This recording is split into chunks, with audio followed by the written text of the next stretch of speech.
and welcome to Redheads on Romance, the podcast where Lily, that's me, and Holly, that's me, review romance novels and Hallmark movies for our own entertainment and hopefully yours too. So join us for a slightly snarky look at the spicy and sentimental side of Happily Ever After. Let's dive in. All right. Well, welcome to our first episode. I think we can go ahead and start with some bios about ourselves. So I'm Lily. I'm pretty basic and nerdy. I'm a mom and I work kind of a white collar job, deals with a lot of spreadsheets. I love to dance. Swing dance is a favorite of mine. And as far as this podcast about romance and romance novels and romance movies, my first experience with a romance book was actually Pride and Prejudice. So that's kind of, my gateway book into the world of romance. And then later, I just happened upon the Hating Game, and I absolutely loved it. I also love a good rom-com and the predictable nature of those movies. They're very comforting for me. And Hallmark movies, I love those. They can be very corny, and they can range from good to pretty awful, really. So with that, I'm going to pass it to Holly to talk about her intro. Hello, everyone. I'm Holly. I am also a wife and mom in Southern California, but I am also a lifelong horse girl. I work as an editor, so I am really picky about what I read.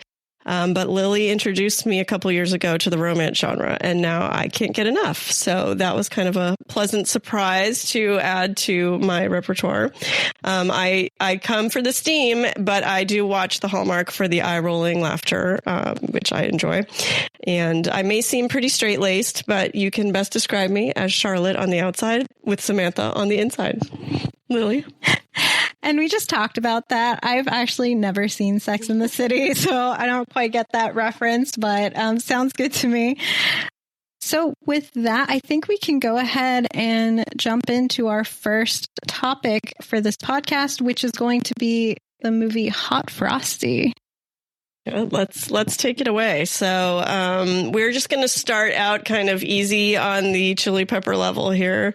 I'm going to give this the bottom 1 out of 5 peppers because it is pretty family friendly, unfortunately. So we've got Lacey Chabert, who, of course, we had to start with her. Anyone who's ever turned on Netflix or Hallmark Christmas movies knows this lady has been working real hard for her money. And I know her from Party of Five, which Lily is, just had a lot younger than me. And she did not know about the show. But for me, she's a little kid, the youngest of the 5 children on Party of Five. And of course, Mean Girls, which I'm sure you're familiar with. But now she is our Hallmark girl. Do we want to just kind of sum this up real quick or just go through step by step of this mess?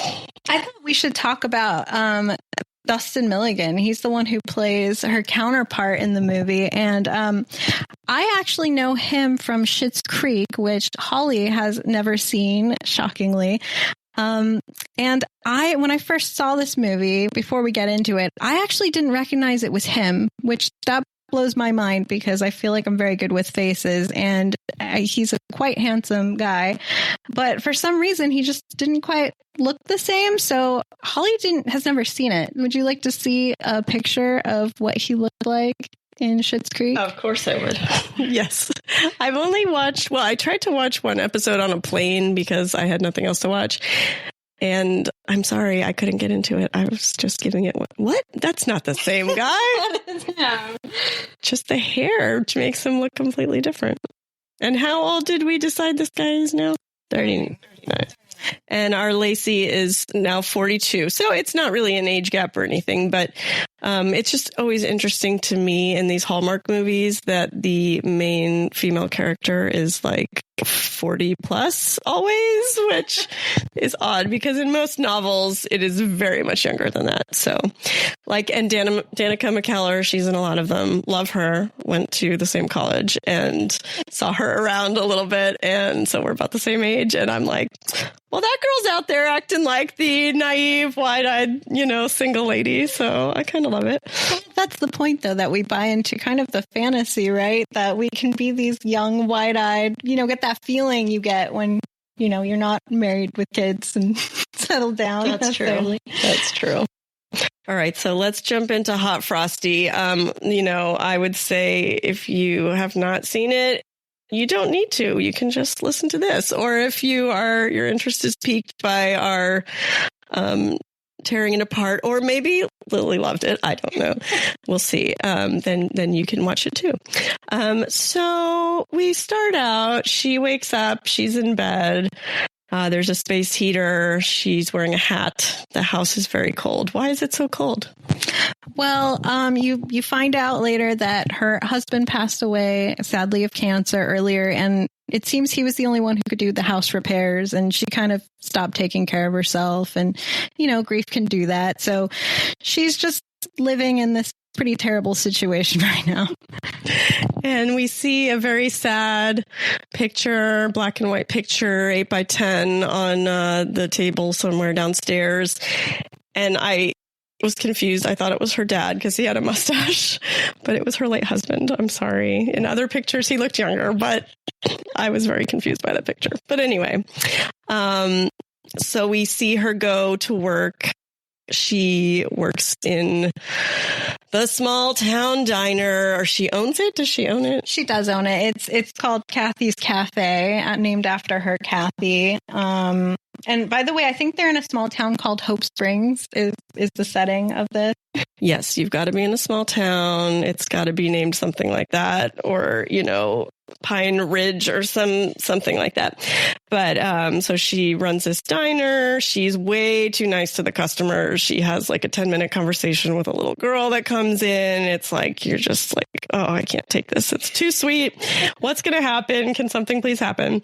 So then she goes across the street to bring food to the shopkeeper.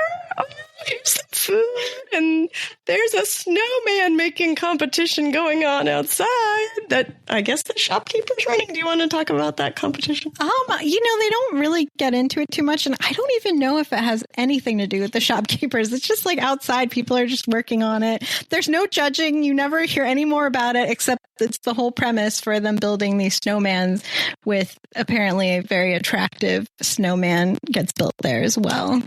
Okay, so the shopkeeper lady, she's an older lady that's married, and she's like, oh, when are you going to get back out there? Oh, here, something about like a red scarf. Can you explain the red scarf? Okay, so yeah, so when she's visiting the shop, it's like I don't know, it's kind of like a secondhand store, by the way, for like clothes. Kind of, I don't know, I think of it like a Goodwill or something.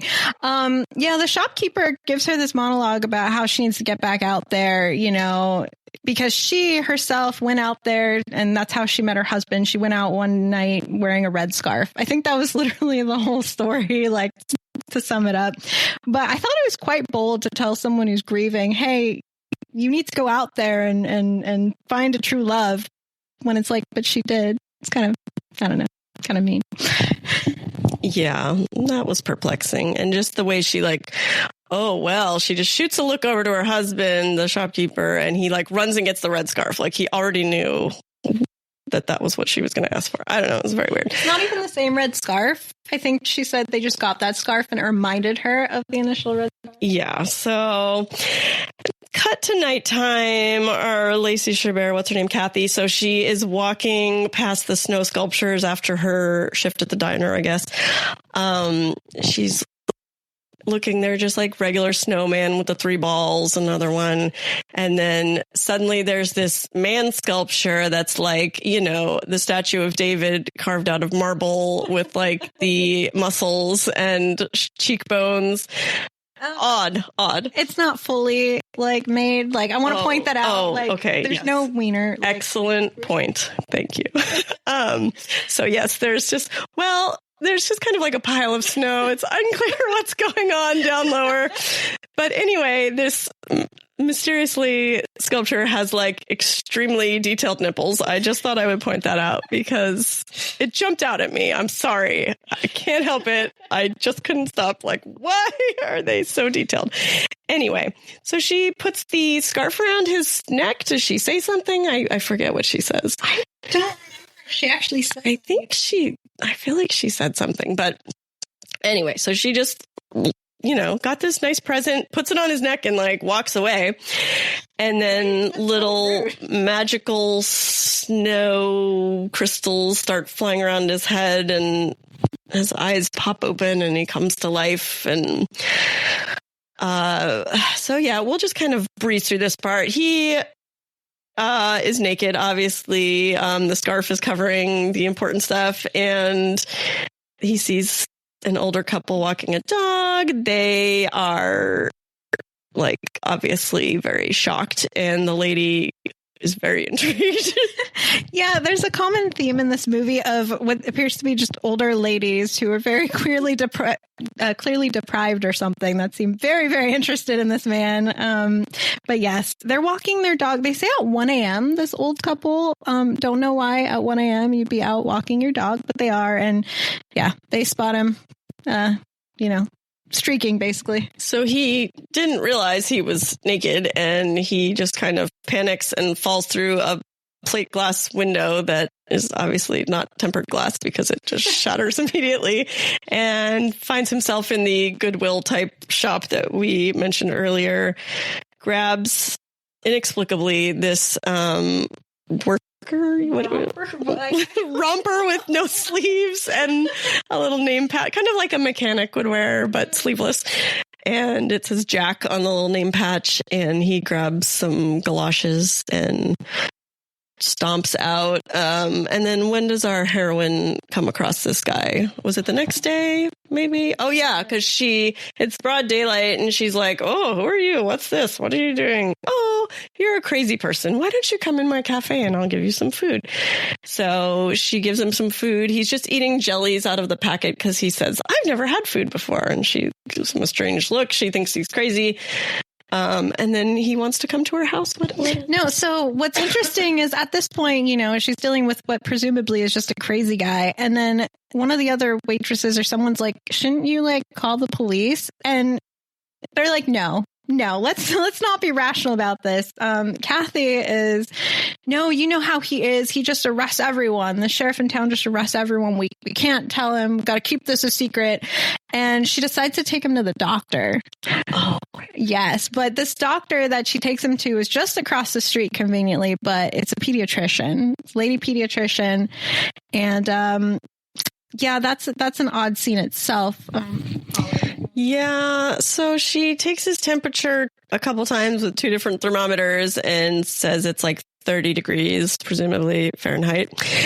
And that is very weird. And so she's like, so he has no memories. Where did you find him? So Kathy's kind of explaining. And the doctor just immediately is like, well, maybe he is a snowman that came to life. Did you ever think of that? Oh, I think we neglected to mention that he kind of says he's a snowman earlier to Kathy. Yeah, because at the diner when she brings him in originally, he mentions it. And she had taken a picture of the snowman when she put the scarf on him. And she holds it up next to him like, wait, is this some sort of prank? But she, for some reason, gives up on that and thinks he's a crazy guy. And then we end up at the doctor. So, but yeah, this doctor's kind of questionable because the doctor is quick to just be like, have you ever considered he is a snowman? So they decide that he's going to go home with Kathy, I think, because she tried to... Oh, yeah. The doctor wanted to take him home. The doctor wanted to take him home, but he said, I want to go home with you, and gives Kathy these huge puppy dog eyes. And just like that, she takes a strange man home. That seems to be crazy, or maybe a snowman. So I thought that was a little weird, but, we're suspending our belief a little bit for this. And then it should be mentioned that Daryl from The Office, we love him, is the sheriff, the overactive, eager to arrest people. I'm going to find this person who broke the window in the shop, and where is he? So this whole other plot is him trying to find out who broke the window and took the one outfit from the store is his life's mission. And when streaking, he has this whole theory that because he's up for re-election for sheriff or something, or reappointment, that someone's out to get him. Yes. So I stopped taking notes at this point. So remind me what happened. Okay, sure. Let me see. So Kathy brings Mr. Jack Snowman into her home. She basically puts him in front of a TV. There's a Mean Girls reference. They show the other Netflix movie with Lindsay Lohan, the older one. I don't know, the one where she loses her memory. That could be a separate podcast itself. So then she brings him some clothes from the hand-me-down store later. And then he tries to change in front of her, which, they find several reasons in this movie to show his abs. So there was yet again another hard. He had cut down to no more than 3% body fat for this role, or maybe he's always like that. But yes, they were definitely showing him off. She just seemed so completely offended that he was going to change. But it's the dude was born yesterday, literally. He doesn't know. Who cares? Anyway, that's just But so in one day of watching TV, she goes into work and he learns everything there is to know about cooking and fixing things and Christmas. I guess a little bit. So, vampires. So he goes into the basement to check for vampires and finds all the Christmas decorations and some sad pictures of her late husband and her and their wedding. Comes back upstairs, completely decorates the house with all the Christmas stuff. Is cooking for her when she gets home, I think. When does the lady drive by? Then he's on the roof with no shirt, putting up Christmas lights. Is that later? Because that part's worth a nod. No, she tells him not to leave the house. And this lady, a little bit older lady, crashes her car staring blatantly at this beautiful man on the roof, shirtless, hanging up the Christmas lights. But it's important to point out that he always has to wear the scarf, I guess, because he thinks he's going to die if he takes off the scarf. So he's got the scarf around his waist, but he's shirtless. Yeah, so she's or he said, let me help you. I can't remember exactly what he said, but she's wait till I tell the girls about you. Why don't you come to our whatever? And so he's fixing her light. Yes, she brings the handsome, pretty man to her house to fix a light, which, I don't even know how much he needed to actually do for that. But she gathered all the other slightly older ladies around to come and enjoy the show, including the owner of the Goodwillish type store was there too. Yeah. And they all basically ogle them. And one of them is oh, by the way, the custodian at the middle school isn't there. We need one. So how about it? Would you like to do it? Because presumably in the small town, you can just have any strange man with no background check, no fingerprints, come work with him at a middle school as a custodian. So he goes to the school. He somehow learned how to fix everything that exists in one episode of HGTV or DIY Network, which is great. So Kathy gets out of work and he's not home, or she goes by the school. I can't remember exactly what happens, but the ladies end up going on a drive with him in the car, and she sees him outside her diner with all these ladies just basically making a scene. Everything she told him not to do, lay low, the sheriff's after you. I don't think we touched on how she knew the sheriff was after him, but the sheriff came into the diner at some point and was like, hey, someone broke the law. I'm looking for him. So yeah, he's basically making a scene with all these ladies in town. Yeah, so she's I told you not to leave the house. Da, da, da. He's but I really want to help these kids and work at the school, and gives her the puppy dog eyes again. And she's okay, well, if you just stay, come right back and do blah, blah, blah. So anyway, do we talk about the school dance yet? Is it too soon? Yeah, I guess he's helping put up decorations for the school dance. And meanwhile, at home in the evenings, he's doing more fixing up around the house. They put up the Christmas tree together. That's when you start to see, like, I think hard eyes in Kathy's character. Are we missing anything? I think that helps. So anyway, he's helping set up the dance and sees a little middle school boy asking a girl to go to the dance with him, and he's like super intrigued, like, oh wow, like I want to ask Kathy to the dance. But we're not sure yet. Is Kathy ready? Is it time? Yeah, and it's interesting because there's kind of this running theme of the movie of, her experiencing the grief and her not wanting to move on and kind of being stuck in the past. And, I thought I'd have more time with her ex-husband, or I guess not ex-husband, her late husband. And the Jack, the snowman character, he kind of is acting like her therapist a little bit, like saying, well, I know he thinks you're great and he thinks you should take care of yourself and that you're awesome. And so there's a theme with that going on too during all this. Yeah. So she just didn't really, she said she didn't think she deserved to be happy again or something like that. And he's, grief therapy expert now too, on top of everything else. And he does like speak complete English, but yet didn't know some very basic words when he would tell her, oh yeah, because he told her early on, oh, I love you. And she's like, you can't just say that. Like, you have to know somebody to love them. You just can't say that. So anyway, she gets asked to the dance. He does a pretty good job. I thought he was much more confident than the middle schooler, who I just was cringing so hard watching that. Do you think maybe you could maybe think about maybe going to the dance? Maybe. It was so painful. I just was like, what girl would ever say yes? But anyway, so Jack, which we don't think is really his name. It was just the patch on the shirt, but that's what he's going with because he's Frosty, I guess. Anyway, so he asks her, and also he's freezing cold whenever she touches him. Oh, yeah, that's another point that'll come. I mean, obviously, if the thermometer said he was like 40 degrees, he's like freezing cold to the touch. But what I didn't like about the scene where he asked her to the dance is she was literally starting to talk about her day, and he cuts her off to ask about it, and I'm just like, ooh, I don't know. That's not your typical romance leading man, listen to the girl's story first and then, try to win her over with that. So she picks out a little strappy dress and comes down the stairs. I think it was one of those like come down the stair moments. And he's like, oh, and he did go shopping for a suit and he tried on a few and they were better. I didn't like the one he chose, but it was kind of just like a black tuxedo looking. Yeah, we skipped that part. Before they get ready to go to the dance, she takes him on a pretty woman shopping spree, basically. With the song "Pretty Woman" playing, right?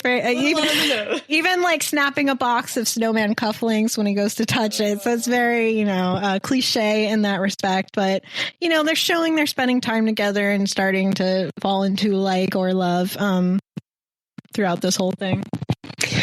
So they go to the dance. He's dancing with her. It seems to be going pretty well, but he's getting sweaty because he starts kind of melting, but he is a human, flesh and blood. So I don't really understand this, like melting if it gets warm doesn't really make sense to me scientifically. It's a major plot point. But it is a major plot point. I just can't square the circle on that one. So they go outside to talk and she's freezing. So he's like rubbing her arms and she says, well, that doesn't really help because obviously it's like having ice cubes rub your arms. But then they kiss. Is this where they? No, so they almost kiss. They actually go to kiss. And this is after like the whole movie, Kathy's like protesting that she's not in the mind space for love and he can't love her because he barely knows her and all this. But they're starting to fall in love. So they go to kiss. He's the one who pulls away. And he, in his very noble leading man in a romance movie way, is like, it would be selfish of me to kiss you and fall in love with you because I don't know how long I'm going to be here. I could melt at any moment. I'm magic. Like things could just go away. And I couldn't put you through that again. So there's that running theme again that like life can be short. You know, what are you going to do about that kind of thing? So they don't actually kiss there. And then they just like flash to the next scene, like the next day, I'm pretty sure, like with the sheriff. So you kind of were like, well, what happened the rest of the evening? I don't know. So the sheriff, how does he catch him? No, he comes to the dance. No, I'm so confused. No, so he realizes the next day he's walking by the cafe, which is near the Goodwillish store with the glass broken. And by the way, that's right, he's replacing it. Yeah, the owner of the store, they find out it's Jack, Snowman Guy, because he offered to fix the glass. He'd bought it with Kathy's credit card. She didn't know he was spending her money on the internet.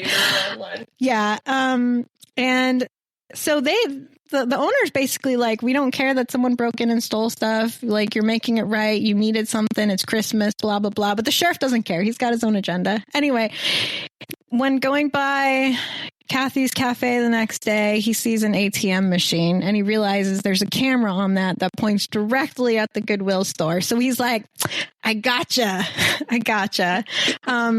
Also, we've never mentioned there's like another police guy, like a deputy. Jack gets his romance advice. Yeah, he gets Jack asks that deputy for romance advice. It's not really important to the plot point, except it's kind of weird. Yeah, this is kind of like a kind of short, dorky guy, also has a mustache. And so Jack says, I can tell you're probably pretty successful with the ladies. And the guy's like, well, yeah, I do. All right.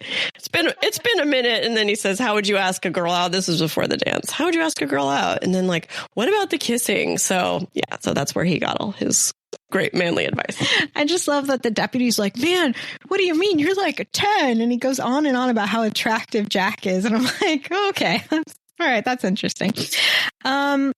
So now, okay, the sheriff figured out it was Jack, Snowman Guy, and he goes and waits in a bathroom I think it's at the cafe. There's a party that Kathy's throwing or something that night for Christmas. By the way, 2 weeks passed during all this time, and I couldn't tell you what days were what. It didn't feel like 2 weeks, but apparently this all took course over 2 weeks.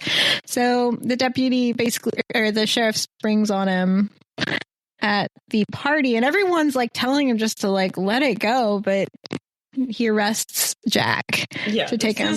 This is the comedic subplot. They're trying to make it really funny, like way over the top. He's always putting his sunglasses on, Daryl from The Office, taking his sunglasses off, being like overly serious, like to be funny. So yeah, it was all a bit like over the top and much. So they take him into jail. They try to fingerprint him. He doesn't have fingerprints because they're just like black circles, because I guess he's a snowman. Yeah, no fingerprints, I guess, because you were born. Yeah, so that was funny. They put him in the little tiny jail cell at the station, and he immediately just slumps to the ground, pouring sweat. He's not going to make it. And then how does Kathy find out that he's there? And she comes to try to... Well, she was at the party when he was arrested. And she tried to get the bail money from a restaurant. She didn't have enough. And then all the town shows up and starts offering money to try to bail Jack out. But the deputy, or I don't know why I keep calling him, the sheriff doesn't want to let him go because he thinks he's a spy. So he had set the bail like at $2,000. But they collect the money, including his own son, because slight plot twist, one of the kids from that junior high romance earlier is the sheriff's son, the one that asked the girl to the junior high dance, and he had gotten to be friends with Jack through working at the school. So at that point he was like, you know what, keep your money, I'll let him out. But oh no, it's too late. So they haul Jack out, throw him in the snow to cool down, and the doctor takes one look at him and says, he's gone. She doesn't touch. same pediatrician from earlier who I already questioned all of her certifications because she just looks at him and she's like, Kathy, he's gone. She didn't touch him.